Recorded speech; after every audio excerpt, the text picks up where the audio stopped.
Well, lawyer Barrister Bosun Osifowora is here with us to talk more on this. Good morning, and thank you for joining us in TVC Breakfast. Good morning. It seems domestic violence is taking a different dimension this time around, because initially what we know was that this was majorly against women, and suddenly we began to see a rise in abuse against men. But then we need to understand from the legal perspective what constitutes domestic violence. Basically, any form of violence or assault on any individual within the confines of the home constitutes domestic violence. You have, prior to now, before the net was expanded, it was just more of rape and maybe physical assault on women. But now the net has been expanded, even covering emotional violence and all that. And like you said, it used to be on women. And it was thought that this is a chauvinistic society. Africa generally is chauvinistic in nature. But now I think the women are beginning to stand up for themselves, but going about it in the wrong way. Because if you look at it in the past, say 1 or 2 years, we've had cases of women killing their husbands. And if you look at it, most of these things come out of frustration, out of not knowing where to go. Some people don't know where to report to. There have been cases, in fact, there was a joke that went viral about some lady going to report. I think one of the comedians did it, and there was a backlash on it that you go to police, you report, and they go like, and so that brings the question of some persons say that it is a complex situation. You go to the police, the courts, it takes a while, and so people begin to resort to self-defense and self-help. So what does the court, what are the procedures in court to dealing with issues such as this? Well, it's a criminal case. It's criminal in nature. Before it gets to. Yes, it's still criminal. It's criminal. Any form of assault is criminal. There are other instances where assault can have civil dimension, but assault, what underscores assault really, is there's a criminal intent to every assault. And the first way you start is by reporting to the police. Now, so when you report to the police, it's the police that will take your statement, draw up a case file, then is the police adequately equipped to handle such cases? There is nothing special about it.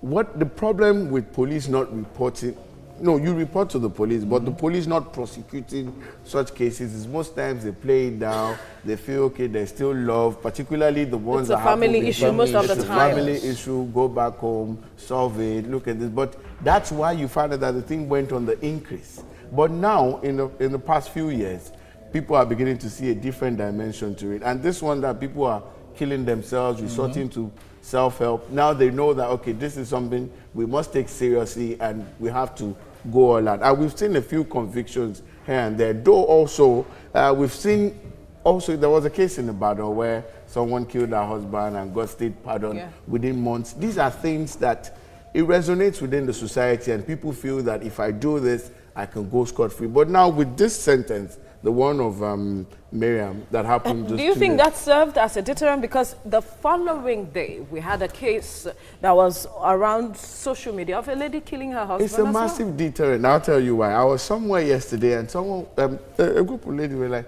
so really that lady would die by anger? I said she would die by anger.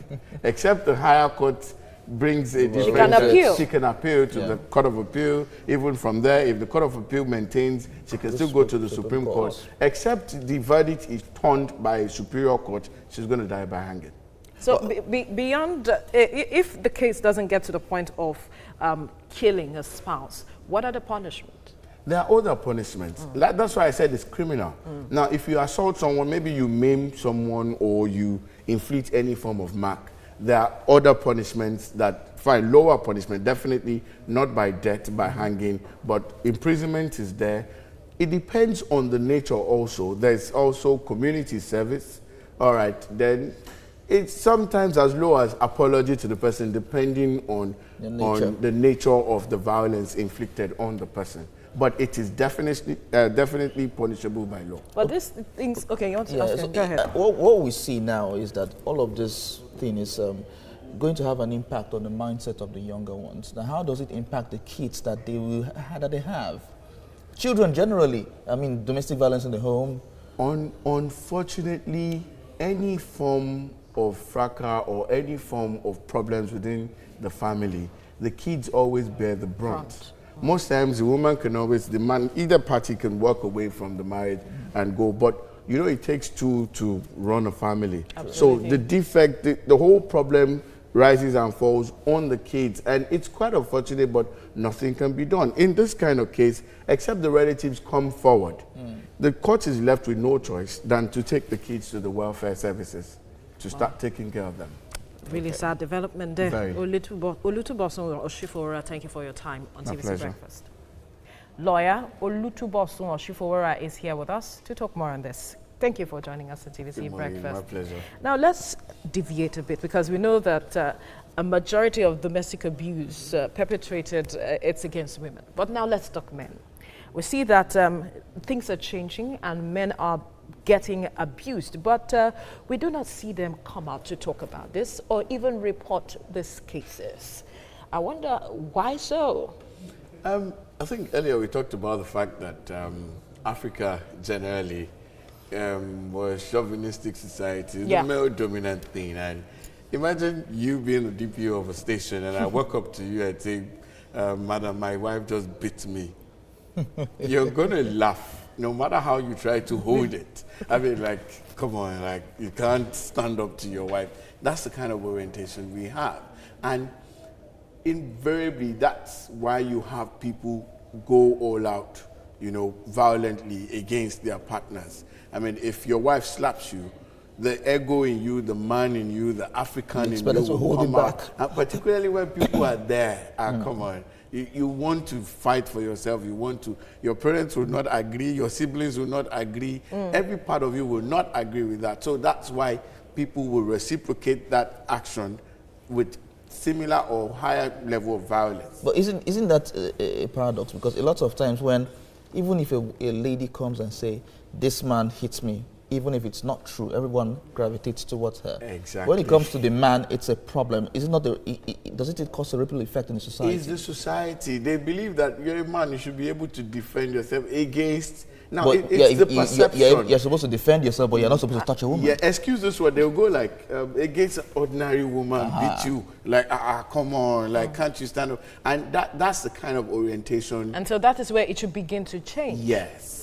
That is where education comes in. Exactly. Even with the police, if I walk up to a police station, even females who walk up to police stations and say I was raped, they will just look at it. What were you doing in his house?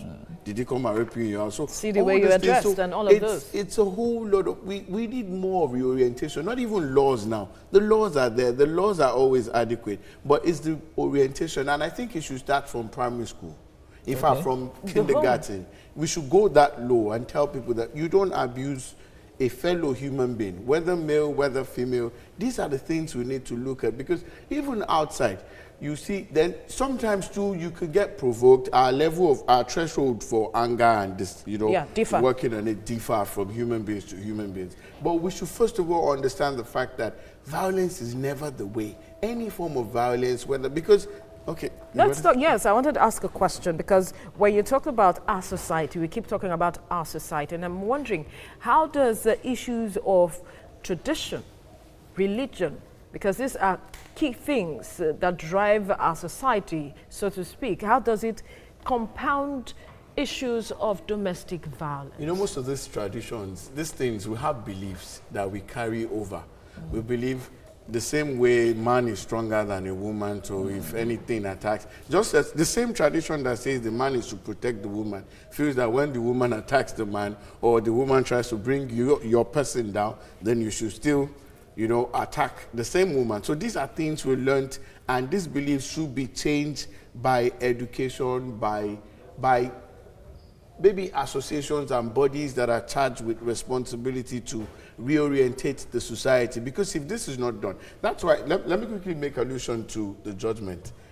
Sincerely, that judgment has, it's a landmark judgment, and it is going to correct a lot of things. You think? People, I know. I'm telling you for real. People now know that if you kill, they'll kill you. Some people are like, she's got 2 children. What will happen to them? Now, that is what a lot of people think about, and so it keeps they stay in that relationship. At least now people know that if you kill, they'll kill you. And justice will come. This happened just last year or 2 years ago, and it's not the normal Nigerian thing that will drag on forever and ever.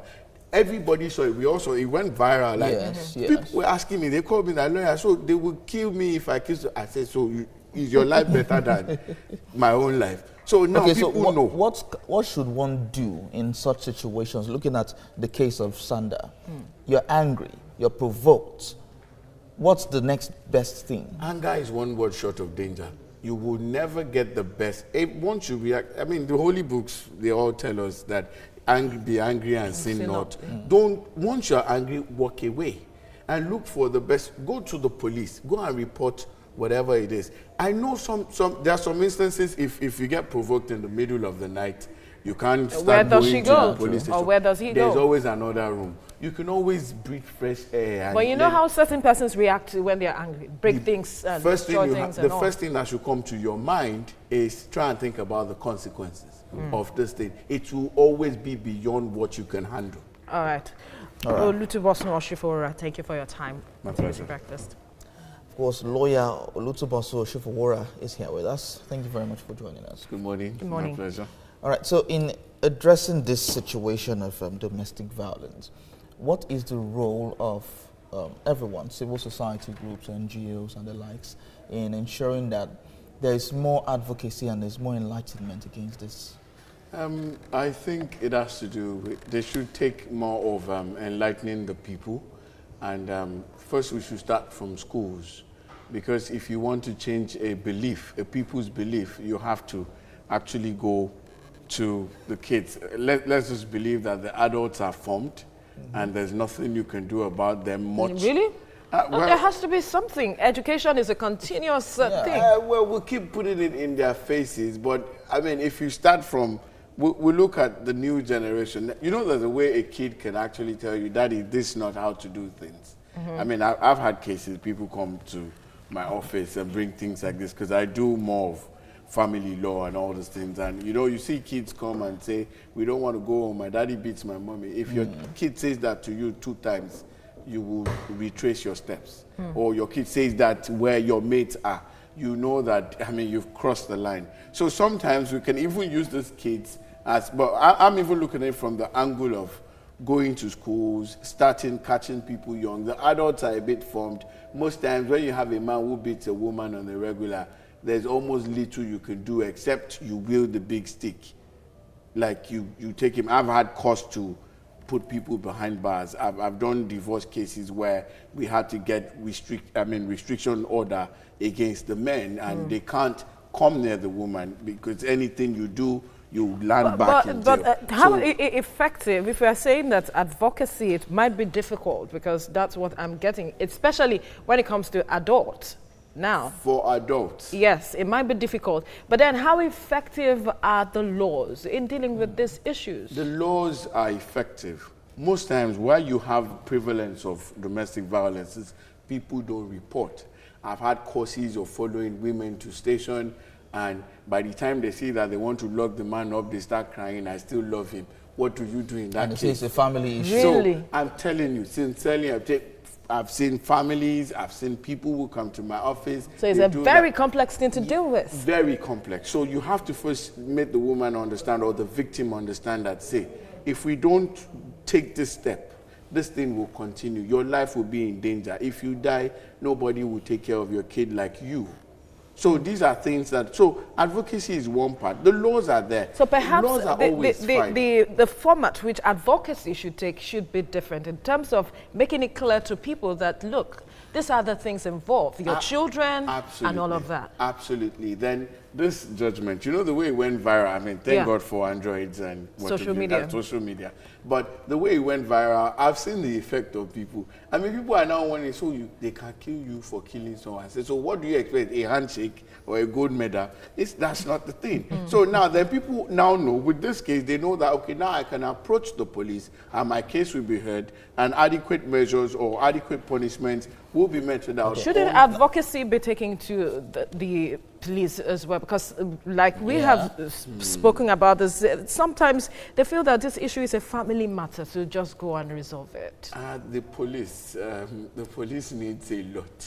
The police needs a lot of reorientation, because most times you take a rape case to police and they go like, you know, they go funny on you. You take cases where you're beaten and they go like, you save your mouth while you abuse them. You know, things like that. So they themselves, then you have policemen who abuse their wives too. So they don't have that moral justification to want to go ahead and prosecute, except you push from a higher pedestal. I'll give you a good example. Quickly. Lagos State has the domestic violence response unit. Yeah, response unit.